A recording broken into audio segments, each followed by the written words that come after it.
കേരളത്തിന്റെ സ്ത്രീപക്ഷ രാഷ്ട്രീയം ഉയർത്തിപ്പിടിച്ചുകൊണ്ട് നമ്മുടെ സംസ്ഥാനത്തിന്റെ സപ്തഭാഷാ സംഗമ ഭൂമിയായ കാസർഗോഡ് ജനുവരി മാസം 4-ാം തീയതി ആരംഭിച്ച് കണ്ണൂരും കോഴിക്കോടും വയനാടും മലപ്പുറവും പാലക്കാടും തൃശൂരും എറണാകുളവും ഇടുക്കിയും കോട്ടയവും ആലപ്പുഴയും പത്തനംതിട്ടയും കൊല്ലവും പിന്നിട്ട് ഈ അനന്തപുരിയിലെ ഗ്രാമാന്തരങ്ങളിലും പട്ടണ പ്രദേശങ്ങളിലും ഒക്കെ തന്നെ അതിശക്തമായ വനിതാ രാഷ്ട്രീയം പൊതുരാഷ്ട്രീയം ഉയർത്തിപ്പിടിച്ചുകൊണ്ട് കേരള മഹിളാ സാഹസ് യാത്ര നടത്തി ഇന്ന് ഈ സമാപനത്തിന് എത്തിച്ചേർന്ന സംസ്ഥാന മഹിളാ കോൺഗ്രസിന് പുതിയ ദിശാബോധം നൽകിയ അധ്യക്ഷ ശ്രീമതി അഡ്വക്കേറ്റ് ജബി മേത്തർ MP, ഈ വേദിയെ സന്നിഹിതയായിരിക്കുന്ന അഖിലേന്ത്യാ കോൺഗ്രസ് കമ്മിറ്റിയുടെ കേരളത്തിന്റെ സംഘടനാ ചുമതലയുള്ള പ്രിയങ്കരിയായ ജനറൽ സെക്രട്ടറി മുൻ കേന്ദ്രമന്ത്രി കൂടിയായ ശ്രീമതി ദീപാദാസ് മുൻഷിജി, ഈ വേദിയിൽ സന്നിഹിതരായിരിക്കുന്ന സംസ്ഥാന KPCC രാഷ്ട്രീയകാര്യ സമിതി അംഗം ശ്രീമതി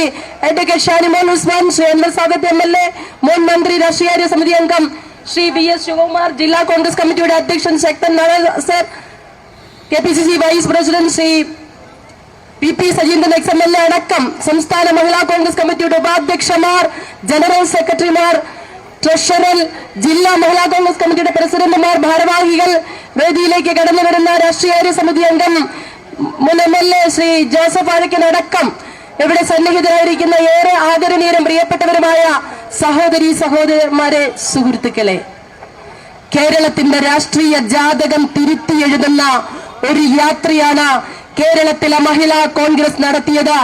സംസ്ഥാനം ഭരിക്കുന്ന പിണറായി വിജയൻ ഗവൺമെന്റിന്റെ ജനവിരുദ്ധ നയങ്ങൾ, സ്ത്രീവിരുദ്ധ നയങ്ങൾ എണ്ണി പറഞ്ഞുകൊണ്ട് സംസ്ഥാനത്തെ തദ്ദേശ സ്വയംഭരണ സ്ഥാപനങ്ങളുടെ കഴുത്ത് ഞെരിക്കുന്ന രീതിയിൽ ആ സ്ഥാപനങ്ങളുടെ പ്രവർത്തനം തന്നെ സ്തംഭിപ്പിച്ച ഗവൺമെന്റിനെതിരെ വിരൽ ചൂണ്ടിക്കൊണ്ട് 2016 തെരഞ്ഞെടുപ്പ് പ്രചാരണ സമയത്ത് ശ്രീ പിണറായി വിജയൻ കേരളത്തോട് പറഞ്ഞു, കേരളത്തിലെ അമ്മമാരും സഹോദരിമാരും വാക്കത്തിയും തലേണ കീഴിൽ വെച്ച് ഉറങ്ങാതിരിക്കാൻ LDF-ന് വോട്ട് ചെയ്യണമെന്ന്.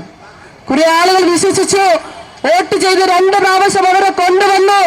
ഇപ്പോൾ എന്താണ് ഇന്ത്യയിൽ ഏറ്റവും കൂടുതൽ സ്ത്രീകൾക്കും കുട്ടികൾക്കുമെതിരെ അതിക്രമം നടത്തുന്ന നാടായി ഈ കേരളത്തെ പിണറായി വിജയന്റെ ഭരണം മാറ്റിയിരിക്കുക. സ്ത്രീകൾക്കെതിരെയുള്ള അതിക്രമങ്ങൾക്കെതിരെ ഒരു ചെറു നടപടി പോലും എടുക്കാറില്ല. പ്രത്യേകിച്ചും CPM-കാരോ അവരുടെ ഇഷ്ടക്കാരോ കേസിൽ പ്രതിയായാൽ ഒരു FIR പോലും ഇടത്തില്ല. FIR ഇട്ടാൽ പോലും കേരള പോലീസിനെ രാഷ്ട്രീയവൽക്കരിച്ച് പ്രതികളെ സംരക്ഷിക്കുന്ന നിലപാടാണ് ഓരോ കാര്യങ്ങളിലും നാം കണ്ടുകൊണ്ടിരിക്കുന്നത്. ഇവിടെ സൂചിപ്പിക്കപ്പെട്ടതുപോലെ വിലക്കയറ്റം കൊണ്ട് ജീവിക്കാനാകാത്ത സാഹചര്യം കേരളത്തിൽ ഉണ്ടാക്കി. ഈ ഓണക്കാലത്ത് വെള്ള പണയം വെച്ച് ആ വെളിച്ചെണ്ണ വാങ്ങിയത്. കഴിഞ്ഞ ഓണക്കാലത്താണെങ്കിൽ ഗോദ്രേജ് പൂട്ടിട്ട തക്കാളി നമ്മൾ പൂട്ടി വെച്ചത്. ഓരോ നിത്യോപയോഗ സാധനങ്ങളുടെയും വില റോക്കറ്റ് പോലെ കുതിച്ചുയരുമ്പോ സംസ്ഥാന മുഖ്യമന്ത്രി പിണറായി വിജയന്റെ ഭാര്യ കമല പറയും, എന്റെ ചേട്ടൻ ഭരിക്കുന്ന നാട്ടിൽ വിലക്കയറ്റമില്ല. അവർക്ക് വിലക്കയറ്റമില്ല. കാരണം എവിടുന്നൊക്കെയാ പണം? സ്വർണ്ണക്കടത്ത്, ഡോളർ കടത്ത്, പനയോല പായ കടത്ത്, ഏതെല്ലാം വഴിക്ക് കോടികൾ. കുനിഞ്ഞിട്ട് കുപ്പയെടുക്കാത്ത പിണറായി വിജയന്റെ മോള് വീണ വിജയന്റെ അക്കൗണ്ടിലേക്ക് കോടികൾ മാസം ഈ സംസ്ഥാനത്തെ വലിയ മുതലാളിമാർ, കുത്തക മുതലാളിമാർ കൊടുത്തുകൊണ്ടിരിക്കുന്നു. അങ്ങനെ ഈ സംസ്ഥാനത്ത് എന്ത് ചെയ്താലും, കഴിഞ്ഞ ദിവസം തിരുവനന്തപുരത്തൊരു മഴ പെയ്ത് മരുമോൻ ഉദ്ഘാടനം തിങ്കളാഴ്ച, ഇന്ന് ഉദ്ഘാടനം ചെയ്യാൻ വെച്ചിരുന്ന 5.5 കോടിയുടെ റോഡാ ഒലിച്ചു പോയത് അല്ലേ? മരുമോൻ എവിടെ പരിപാടി അവതരിപ്പിച്ചാലും ഇത് തന്നെയാണ് അവസ്ഥ. കേന്ദ്ര സംസ്ഥാന സർക്കാർ, ഉമ്മൻചാണ്ടി സർക്കാരിന്റെ കാലത്താണ് കേന്ദ്രത്തിന്റെ മുഖ്യ കാർമ്മികത്വത്തിൽ നടക്കേണ്ടതാണെങ്കിൽ പോലും സംസ്ഥാന വികസനത്തിന്റെ പ്രാധാന്യം കണക്കിലെടുത്ത് നാഷണൽ ഹൈവേയുടെ 50% നമ്മളും കൂടി കൊടുത്ത് ചെയ്യുന്നു. ആ നിലയ്ക്ക് ഹൈവേ പണി തുടങ്ങി. എത്ര ആളായി തുടങ്ങിയിട്ട്? മരുമോ വന്നതിന് ശേഷം പിന്നെ ചെയ്യുന്നത് നാഷണൽ ഹൈവേയുടെ പണി എവിടെങ്കിലുമൊക്കെ ഏകദേശം ആവുന്നോ അങ്ങോട്ട് ഇന്ന് റീൽസ് ഇടുക. റീൽസ് ഇടാൻ എത്ര ചെലവ്? 39 ലക്ഷം കണക്ക് വന്ന ഒരു റീൽസിനെന്ന് ആ രീതിക്കാ കണക്ക് വന്ന്. എന്തായാലും PR വർക്കിന് അമ്മയച്ചനും മരുമോനും ഖജനാവിൽ നിന്ന് കോടികൾ ചെലവഴിക്കുന്ന പാലങ്ങളും റോഡുകളും തകർന്നു വീഴുന്ന കാഴ്ചയാണ് കേരളത്തിൽ കാണുന്നത്. കൂളിമാട് പാലം തൊട്ട് ഈ മരുമോ മന്ത്രി റിയാസിന്റെ നേതൃത്വത്തിൽ പണിഞ്ഞ ഒട്ടുമിക്ക പാലങ്ങളും തകർന്നു വീഴുക. ഈ നാട് മുടിച്ചുകൊണ്ടിരിക്കുക. പ്രിയപ്പെട്ടവരെ, ഈ ജാഥ കടന്നു വരുമ്പോ ഈ ജാഥയിൽ ഏറ്റവും പ്രധാനമായി ഉയർത്തിയ രാഷ്ട്രീയ മുദ്രാവാക്യങ്ങളോട് ഒപ്പം തന്നെ പ്രാധാന്യമുള്ള ഒരു മുദ്രാവാക്യമാണ് ലഹരിക്കെതിരെ അമ്മമാർ പോരാളികൾ എന്നുള്ളത്. എന്തുകൊണ്ടാണ് ഉമ്മൻചാണ്ടി സാർ കേരളം ഭരിച്ചുകൊണ്ടിരുന്നപ്പോ കേരളത്തെ ലഹരിയിൽ നിന്ന് മുക്തമാക്കുന്നതിന് വേണ്ടി ബിവറേജസ് ഔട്ട്ലെറ്റുകൾ പ്രതിവർഷം 10% അടച്ചുപൂട്ടി, 700-ൽ പരം ബാറുകൾ അടച്ചുപൂട്ടി, അങ്ങനെ മദ്യം കുറച്ചുകൊണ്ടുവരുന്നു. അന്നിങ്ങനെ മയക്കുമരുന്നിന് ഉപയോഗം ഉണ്ടായിരുന്നോ? പക്ഷെ പിണറായി വിജയൻ സർക്കാർ അധികാരത്തിൽ വന്നതിന് ശേഷം CPM തന്നെ ആളുകളുടെ പിന്തുണയെന്ന് ചിലപ്പോഴെങ്കിലും പറയേണ്ടി വരും.